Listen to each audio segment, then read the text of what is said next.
बिस्मिल्लाहिर्रहमानिर्रहीम, अस्सलामु अलैकुम। लाखों करोड़ों दुरूदो सलाम मोहम्मद मुस्तफ़ा सल्लल्लाहु अलैहि वसल्लम और आले मोहम्मद पर। मैं हूं उमर दराज गोंदल और आप मेरा यूट्यूब चैनल देख रहे हैं। मैं आपको बताना ये चाहता हूं कि वोटिंग होगी नहीं होगी, इसके ऊपर सवाल का जवाब देने से पहले आज इमरान खान को वोटिंग से पहले कहा गया है कि आप इस्तीफा दे दें, लेकिन कप्तान डट गया है। इस्तीफा देना तो दूर की बात है, वोटिंग भी नहीं होने दे रहा। और इस वक्त सूरत हाल क्या है, मैं आपको ये बताऊं कि इस्लामाबाद के अंदर एक हंगामी सूरत हाल पैदा हो गई है, क्योंकि सारी नजरें पार्लियामेंट के ऊपर थी, वोटिंग के ऊपर थी, लेकिन कप्तान ने एक नई चीज मार्केट के अंदर निकाल दी है, जिसके बाद जो पार्लियामेंट के अंदर बैठे हुए हैं वो भी सख्ते के अंदर हैं और जो पार्लियामेंट से बाहर हैं वो भी सख्ते में हैं। मैंने आपको पिछली वीडियो के अंदर क्या बात की थी, मैंने आपको कहा था आप सब लोग टीवी के अंदर सिर्फ पार्लियामेंट के अंदर जो चल रहा है उसको देख रहे हैं, जो पार्लियामेंट से बाहर चल रहा है वो उससे ज्यादा खतरनाक है। आप मेरी वीडियो निकाल के देख लें। इसीलिए कहा था कुछ डेवलपमेंट्स इस्लामाबाद के अंदर ऐसी हो रही हैं जो मैंने वहां से चेक की थी, जो मामूल की नहीं है। मैं आपको एक और खबर दूं, हमने सुना जी वोटिंग होगी, प्राइम मिनिस्टर ने विफाकी काबीना का 9 बजे हंगामी इजलास बुला लिया है। और कल तो इजलास हो गया था विफाकी काबीना का, आज दोबारा क्यों बुला लिया है? और आज तो वोटिंग का दिन था, आज तो शेड्यूल भी नहीं था इजलास।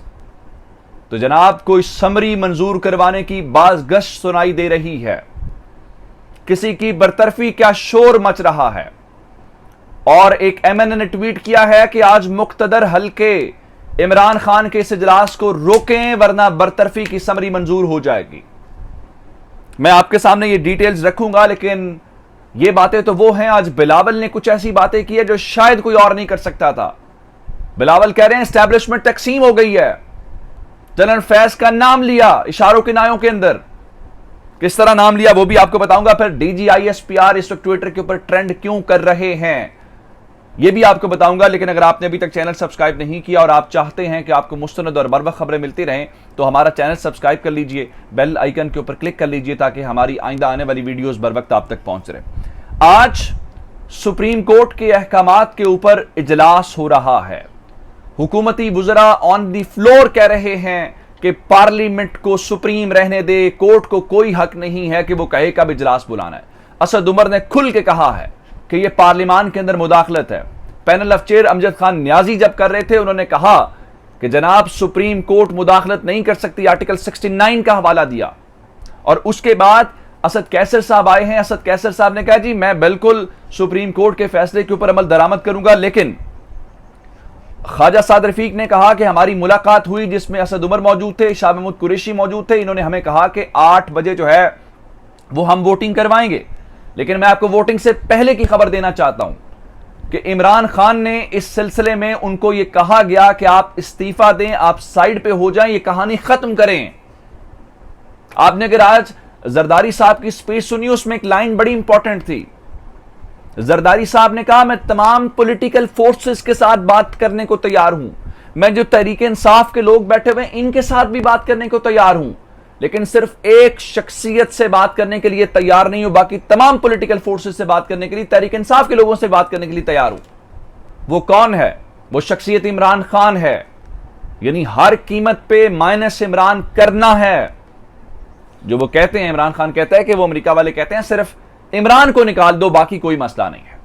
तो अब मैं आपको इस्तीफे के मुतालिक बताता हूं कि अटॉर्नी जनरल ने, जो तकरीबन इस केस से अलग हो चुके हैं, उन्होंने डिप्टी स्पीकर की रूलिंग को दिफा करने से इनकार किया।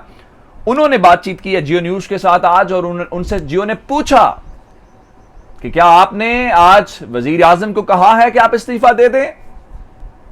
खालिद जावेद खान खामोश हो गए। अब ये जरूरी नहीं है कि खालिद जावेद खान ने अपने पास से कहा हो सकता है किसी और की ख्वाहिश का इजहार किया हो वजीर आजम के सामने, या कोई पैगाम पहुंचाया हो। लेकिन कप्तान इतनी आसानी से नहीं बैठेगा। 8 बजे वोटिंग की बातें हमने सुनी, जिस तरह मैंने आपको ख्वाजा साद रफीक साहब का हवाला दिया, लेकिन वोटिंग होगी नहीं। ये कल से हम सुन रहे हैं इस्लामाबाद, और मैं आपको कल से कह रहा हूं कि वोटिंग गवर्नमेंट नहीं होने देगी। उसका मतलब यह है कि आज किसी और आर्टिकल का सहारा देके अगर आज फिर रूलिंग आ गई तो फिर क्या होगा? अब एक और बात सुनिए, इमरान खान ने भी जो उल्टा वार करने का फैसला कर लिया है। काबीना का कल इजलास हो गया था, पार्लियामान जो है पार्लिमानी पार्टी का इजलास भी हो गया, फिर रात को कप्तान ने कौम से खिताब भी कर दिया, तो फिर तकरीबन तमाम जो आखिरी इवेंट्स हैं वो मुकम्मल हो गए।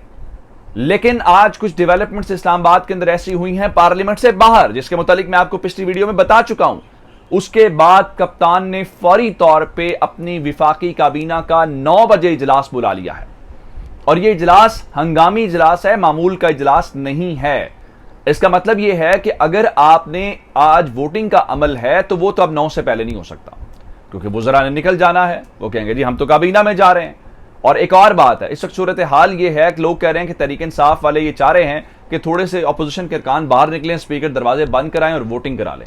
वो एक दोस्त ने लिखा, सूरत हाल ये है कि अपोजिशन के 5 लोग वॉशरूम नहीं जा सकते इस वक्त, क्योंकि 177 नंबर हैं, 5 लोग गए, 100 जो पीछे 6 लोग बाहर गए, तो इसका मतलब है 171 रह जाएंगे, और जो नो कॉन्फिडेंस मोशन है वो उड़ जाएगी। ये सूरत हाल है। लेकिन विफाकी काबीना का इजलास क्यों बुलाया है, ये असल आज की खबर है। इमरान खान अहम फैसले करने जा रहे हैं। आपको याद होगा इमरान खान से ये सवाल हुआ था कि आप जनरल बाजवा को डी नोटिफाई करना चाहते हैं। उनका नहीं, ये नून लीग का प्रोपेगेंडा है, मेरे वहमो गुमान में भी ऐसा कुछ नहीं है। लेकिन तहरीक इंसाफ की अपनी जमात के रुकने असेंबली, जो अब साबिक रुकने असेंबली उनकी जमात के हो चुके हैं, डॉक्टर आमिर लियाकत ने इस खबर के फौरन बाद ट्वीट किया है। उन्होंने कहा है कि जो मुक्तदर हल्के हैं वो आज हो सकता है काबीना इजलास को जिस तरह भी रोकें वो रोकें।